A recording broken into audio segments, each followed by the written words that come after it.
Cast leader Clevery was shifting through reports when juvenile Gresh clicked his forelimbs upon the entrance surface to ask permission to enter. Clevery stomped his hind limbs to indicate permission. The juvenile quickly stepped in with a data slate in his hand, which he handed to Clevery. Cast leader, there is a situation. I think our surveillance equipment on Black Market Station 32 has been compromised. Clevery nodded as this was said, and set the report down before reading it. Ah, yes. The station that the Vikish assaulted? Has traffic resumed so we can move in and retrieve the recordings? Were they gone?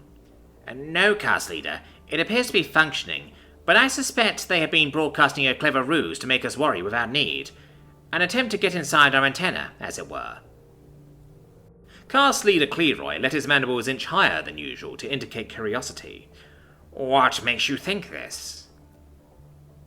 It is a very elaborate recording, no doubt, but it is simply too absurd for any true grey shells to believe.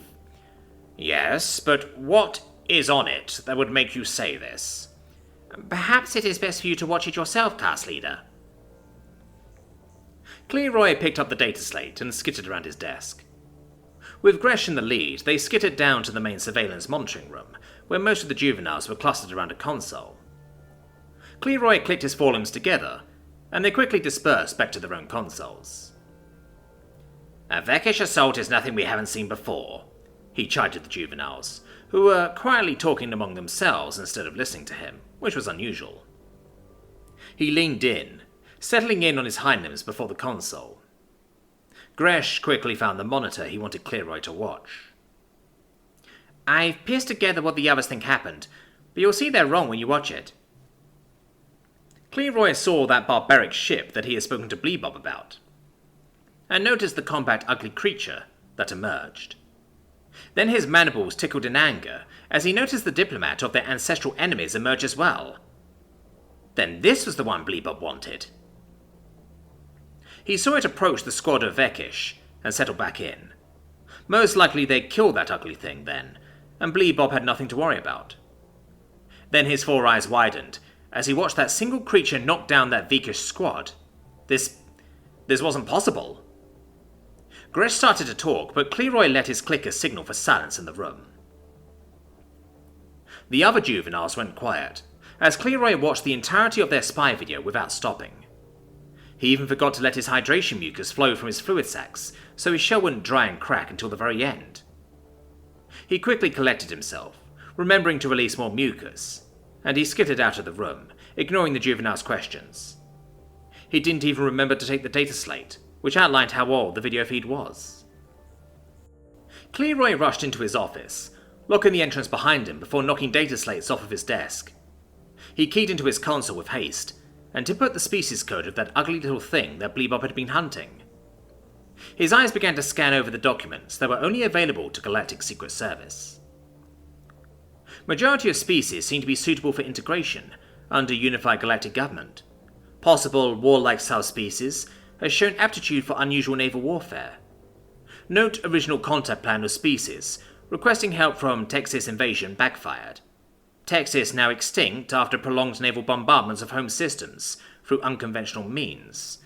Species spared retribution genocide after Asians discovered clear lack of knowledge of Texic customs and logistics. Species presumed threat to be far greater than true. Lack of intelligence gathering on part of Secret Service regarding species' reaction to Texas invasion is the greatest factor in possible Texas extinction. After being alerted to greater galactic presence, species has been mostly peaceful. Subspecies continues border skirmishes, to be expected, as codes of uniformity begin to eliminate extreme populations. Naval focus indicates likelihood of poor ground combatability.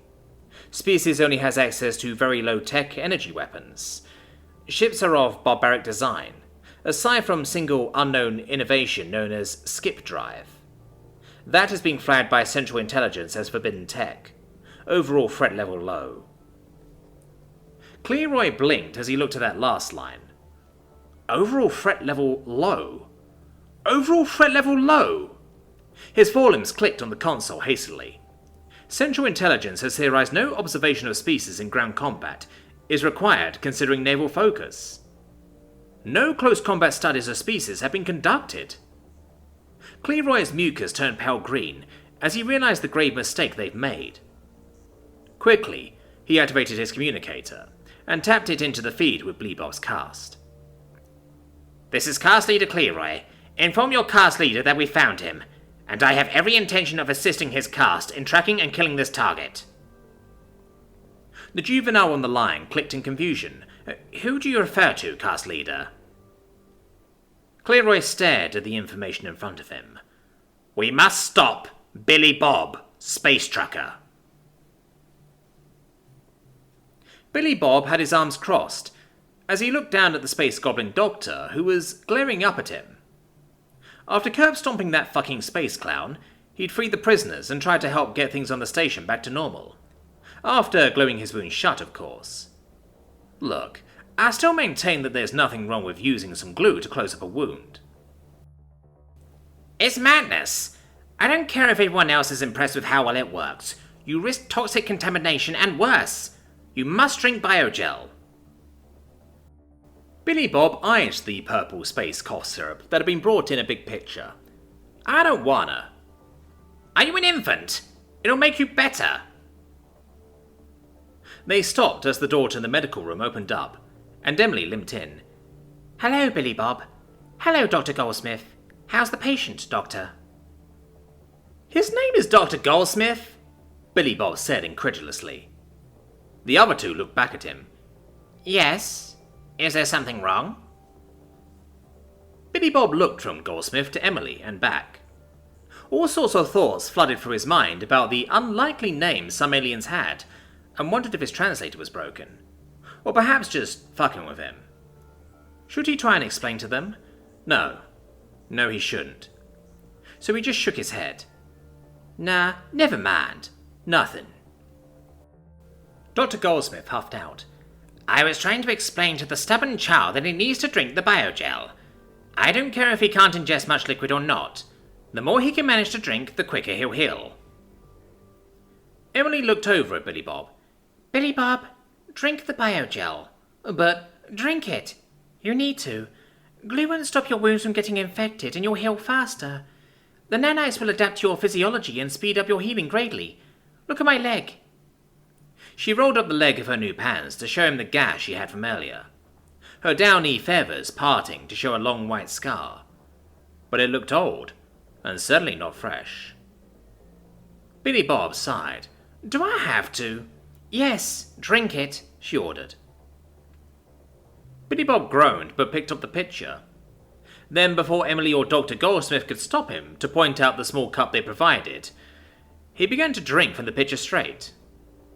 They stared in shock as he gulped and gulped and gulped. He didn't stop until the pitcher was completely empty, and he slammed it back onto the table with a loud belch. Ugh, why does medicine always gotta taste like space grape? Nothing's different, I swear. That was a whole liter. How did you manage to drink all that? What? I just, drank. I don't know. Hey, if I need to get it out of the way, I will. Give me a few more liters and I'll finish them before tonight. The space goblin was dumbfounded. How are you so dense? Hey, that's not very nice. I didn't think what I said was stupid. No, not dense. Dense. I don't... Oh, wait, you mean like thick. I mean, my belly isn't that big. He shook his beer gut, which was a bit smaller with all the activity he'd been doing lately. No, your literal density. I need to study you. Billy Bob had stopped listening, though, as he felt his body start to feel a little warm. Then he began to feel good. Not just good. Great. Woo! This stuff is starting to kick in. Woo! He began to move around in place and then started to wiggle a little. He felt like he had tons of energy. His body felt better than ever. His wounds began to close up as his incredibly dense body made the work of the nanites much easier. He was full of biological materials. They could move around without damaging the rest of him. He started to move a bit more then, and suddenly shouted, "Thriller!" and started to dance. Emily and the doctor backed up, unsure what was going on. Is this normal, Doctor? She asked. I have no idea. Biogel is supposed to adapt to the host. Once they run out of safe levels of materials to use, they self-terminate harmlessly. He might be so dense they're running in overdrive. I have no idea what that will do. Woo! Billy Bob stopped dancing and laughed, rushing past them as he ran out of the medical bay on the station.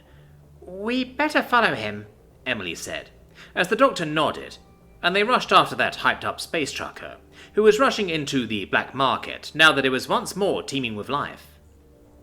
The other species had to gasp and dash out of his way as he moved, but they recognized him as their savior, and no one seemed to mind. He didn't know what he wanted to do, but he felt so good. And he had so much energy. Then he stopped in front of some sort of market, with a cook making something. He then leaned up against the glass as his eyes widened. That's beef! Inside was a space goblin wearing a headset, and appeared to be the cook. Oh, you're a human. Yes, we just recently imported some meat from your planet. You're wonderful omnivores. Simply wonderful. I believe this is what you call beef, yes? But you're the one who saved us. Let me get something special. The space goblin tapped on a control panel, and Billy Bob watched robotic arms retreating into the ceiling. Then he gasped, as they descended once more, but this time carrying something else. That? No. Is it? It is what your species refers to as Kobe beef. Billy Bob's eyes went even wider. First, I'm going to cut it into small steaks, rub a bit of what you call herbs and spices onto it, but nothing with capsaicin. Sheer madness among your species. Billy Bob began to drool a little as he watched. We have some of what you call butter, which we're going to rub on top of it as well. Billy Bob was firmly pressed against the glass, and then boil it in this big pot of water until it's nice and well done. No! Billy Bob screamed out, and pulled his head back, slamming it into the glass. The creatures around him and the cook gasped and cried in fear, as Billy Bob smashed the glass with his face. He hopped inside the now open shop, and snatched the Kobe beef from the cook's hand. That is not how you do it! He looked around and grabbed a pan, dumped some butter in it, and quickly cranked a burner up. It seemed like the Xenos were better at making cooktops, because that pot was glowing soon and he tossed it in. The butter was sizzling and popping as he seared the steak just 20 seconds aside before turning the burner off and dumping the steak onto a plate. That is how it's done. The cook cowered before him. But it's still raw in the center. Billy Bob's eyes gleamed then. Exactly! He felt so good he didn't even mind that his fingers burned a little as he picked up the steak and firmly bit part of it off. The taste! Oh, sweet baby Jesus, the taste! He shivered and twitched a little as he chewed and then swallowed. Turning, he saw the stunned crowd outside. Dr. Goldsmith was gasping, and Emily had her face pressed firmly into a palm. Billy Bob just waved. Emily, they've got steak! And so ends another chapter in the adventures of Billy Bob, Space Trucker.